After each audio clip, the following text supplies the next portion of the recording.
নমস্কার বন্ধুরা, চলুন আজকে আপনাদের সঙ্গে একদম প্লেন একটা কিশমিশ দিয়ে তৈরি কেকের রেসিপি শেয়ার করি। একদম কিশমিশ দিয়ে তৈরি বলে কিন্তু খেতে দারুণ হয় এবং চিনির পরিমাণটা খুব কম লাগে। যে কোনো সময় বানিয়ে চায়ের সাথে কিন্তু এই কেকটা ব্যবহার করতে পারেন, অথবা বাচ্চার টিফিনেও এটা দিতে পারেন। একটা হেলদি কেকের রেসিপি এটা, কিশমিশ কেক।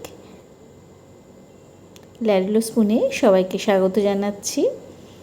দেখুন, এই কেকটার জন্য কিন্তু ইনগ্রেডিয়েন্টস কিন্তু খুবই সামান্য, যেমন সমস্ত কেকে লাগে সেরকমই, কিন্তু মাপটা একটু অন্যরকম। এর জন্য নিয়ে নিতে হবে দুটো রুম টেম্পারেচারে রাখা ডিম। তার সঙ্গে আমি নিয়ে নিয়েছি 1/4 কাপ চিনি। চিনিটা একটু কম দিয়েছি এই কারণে, কিশমিশ নিজেই খুব মিষ্টি হয়, যার জন্য কিন্তু এতে চিনির পরিমাণটা কম লাগে, যার জন্য এটা কিন্তু অনেকটা হেলদিও হয়। চিনিটা দিয়ে খুব ভালো করে ডিমের সাথে বিট করে নিচ্ছি। এদিকে একটা কেক টিনেও আমি তেল ব্রাশ করে নিয়েছি। এবার দেখুন, চিনিটাকে দিয়ে কিন্তু খুব ভালো করে ডিমটাকে ফেটিয়ে নেওয়ার পরে 1/2 কাপ মতন আমি মাখন ব্যবহার করছি এটাতে। যেহেতু বাচ্চাদের জন্য ব্যবহার করি আমি বেশিরভাগ ক্ষেত্রে কেকটা, ওই জন্য কিন্তু মাখন অবশ্যই ব্যবহার করি, হোয়াইট অয়েল ব্যবহার করি না। হোয়াইট অয়েল থেকে কিন্তু মাখন দিয়ে কেকটা আমার মনে হয় তুলনামূলকভাবে হেলদি হয় অনেকটাই। সেই জন্য আপনারাও যদি চেষ্টা করেন যে মাখন দিয়ে করবেন, আমার মনে হয় সেটা ভালো হয়। এই অন্যান্য কেকে যে মাপে আমি ময়দা ব্যবহার করি বা অন্য কোনো যে ড্রাই ইনগ্রিডিয়েন্টস ব্যবহার করি, তার থেকে কিন্তু এই মাপটা আলাদা। এখানে 2 কাপ মতন ময়দা আছে, আর তার থেকে 1 চামচ ময়দা নিয়ে আমি 1 বোল কিশমিশের মধ্যে খুব ভালো করে লাগিয়ে নিচ্ছি। এটা অবশ্যই লাগিয়ে নিতে হবে। আপনারা জানেন যে কিশমিশ যদি আমি যে কোনো ড্রাই ফ্রুটসের মধ্যে যদি ময়দাটা না মাখিয়ে নিই, তাহলে কিন্তু সেটা একদম কেকের তলায় গিয়ে সেটা পুড়ে যাওয়ার চান্স থাকে। এরপর ওই ডিম এবং চিনি এবং মাখনের ব্যাটারটার মধ্যে ময়দাটা দিয়ে দিতে হবে। তার উপরে আমি দিয়ে দিয়েছি 1 চামচ দারচিনি পাউডার, 1 চামচ বেকিং পাউডার আর 1/4 চামচ বেকিং সোডা দিয়ে খুব ভালো করে মিশিয়ে নিচ্ছি। এটা সেই কাট এবং ফোল্ড মেথডেই কিন্তু মানে মাখতে হবে জিনিসটাকে। কারণ আমি যদি একবার ডান দিকে একবার বাঁ দিকে মানে ক্লকওয়াইজ অ্যান্টি ক্লকওয়াইজ ঘোরাতে থাকি, তাহলে কিন্তু কেকের ব্যাটারটা নষ্ট হয়ে যায়, কেক তখন আর ফোলে না। সেই জন্য কিন্তু এই মাখানোর ব্যাপারটা, এই ব্যাটারটা তৈরি করার সময় কিন্তু অবশ্যই মাথায় খেয়াল রাখতে হবে যে সবসময় যেন একই ডিরেকশানে আমি স্প্যাচুলাটাকে সবসময় চালাই।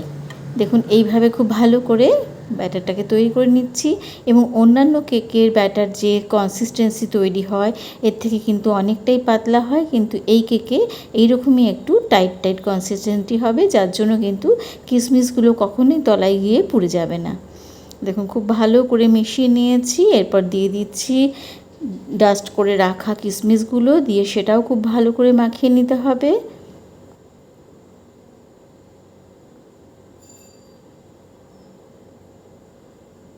অবশ্যই কিন্তু এটাতে কোনো রকমের দুধ দিয়ে বা কিছু দিয়ে ব্যাটারটাকে পাতলা করে নেবেন না বন্ধুরা। ঠিক এই প্রসেসেই যদি কেকটা তৈরি করেন, খেতে কিন্তু দারুণ হয় এবং বাজারে যে কেক বিক্রি হয় সেই রকমই কিন্তু টেক্সচারটা পুরো তৈরি হবে এটার।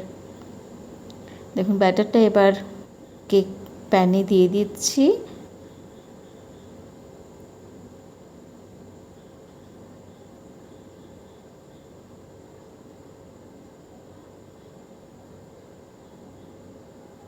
চায়ের সাথে কিন্তু এই কেকটা আমার মনে হয় বেশ ভালোই জমে যাবে।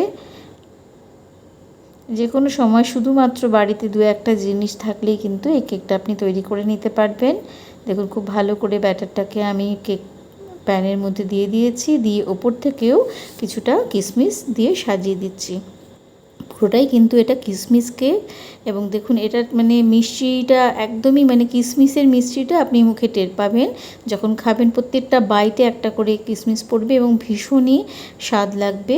দারুণ স্বাদের এই কেকটা অবশ্যই একবার বানিয়ে ট্রাই করে দেখুন বন্ধুরা। আমার মনে হয় আপনাদের খুবই ভালো লাগবে।